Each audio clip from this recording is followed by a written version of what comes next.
मृत्यु एक सत्य है। एक राधेश्याम नाम का युवक था।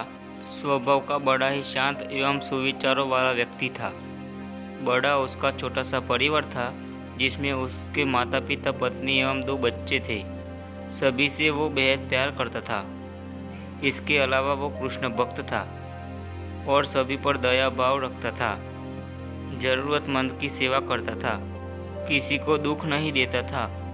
उसके इन्हीं गुणों के कारण श्री कृष्ण उससे बहुत प्रसन्न थे और सदैव उसके साथ रहते थे। और राधेश्याम अपने कृष्ण को देख भी सकता था और बातें भी कर सकता था। इसके बावजूद उसने कभी ईश्वर से कुछ नहीं मांगा। वह बहुत खुश रहता था, क्योंकि ईश्वर हमेशा उसके साथ रहते थे, उसे मार्गदर्शन देते थे। राधेश्याम भी कृष्ण को अपने मित्र की तरह ही पुकारता था और अपने विचारों को बांटा। एक दिन राधेश्याम के पिता की तबीयत अचानक खराब हो गई। उन्हें अस्पताल में भर्ती किया गया।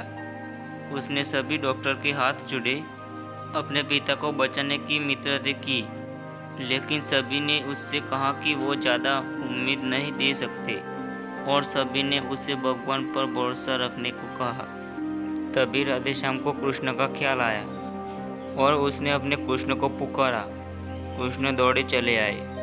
राधेश्याम ने कहा, मित्र तुम तो भगवान हो, मेरे पिता को बचा लो। कृष्ण ने कहा, मित्र ये मेरे हाथों में नहीं है। अगर मृत्यु का समय होगा तो होना है तय है। इस पर राधेश्याम नाराज हो गया और कृष्ण से लड़ने लगा। गुस्से में उन्हें कोसने लगा। भगवान ने भी उसे बहुत समझाया, पर उसने एक ना सुनी। तब भगवान कृष्ण ने उससे कहा, मित्र मैं तुम्हारी मदद कर सकता हूँ, लेकिन इसके लिए तुम्हें एक कार्य करना होगा। राधेश्याम ने तुरंत पूछा, कैसा कार्य? कृष्ण ने कहा, तुम्हें किसी एक घर में मुट्ठी भर ज्वार लानी होगी और ध्यान रखना होगा कि उस परिवार में कभी किसी की मृत्यु न हुई हो। राधेश्याम झट से हाँ बोलकर तलाश में निकल गया। उसने कई दरवाजे खटखटाए। हर घर में ज्वार तो होती, लेकिन ऐसा कोई नहीं होता जिसके परिवार में किसी का मृत्यु ना हुआ हो। किसी का पिता, किसी का दादा, किसी का भाई, माँ, काकी या बहन। 2 दिन तक भटकने के बाद भी राधेश्याम को ऐसा एक भी घर नहीं मिला। तब उसे इस बात का एहसास हुआ कि मृत्यु एक अटल सत्य है। इसका सामना सभी को करना होता है, इससे कोई नहीं भाग सकता।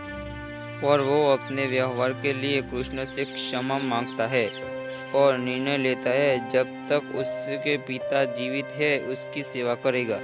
थोड़े दिनों बाद राधेश्याम के पिता स्वर्ग सिधार हो जाते हैं। उसे दुख तो होता है, लेकिन ईश्वर की दी उस सीख को कारण उसका मन शांत रहता है। दोस्तों, इस प्रकार हम सभी को इस सच को स्वीकार करना चाहिए कि मृत्यु एक अटल सत्य है, उसे नकारना मूर्खता है। दुख तो होता है, लेकिन उसमें फंस जाना गलत है, क्योंकि केवल आप ही उस दुख से पीड़ित नहीं है, अपितु संपूर्ण मानव जाति उस दुख से जरूर होती है। ऐसे सच को स्वीकार कर आगे बढ़ना ही जीवन है। कई बार हम अपने किसी खास के चले जाने से इतने बेबस हो जाते हैं कि सामने बड़ा जीवन और उससे जुड़े लोग हमें दिखा ही नहीं पड़ते। ऐसे अंदर से निकलना मुश्किल हो जाता है। जो मनुष्य मृत्यु के सत्य को स्वीकार कर लेता है, उसका जीवन भार विहीन हो जाता है और उसे कभी कोई कष्ट तोड़ नहीं सकता। वो जीवन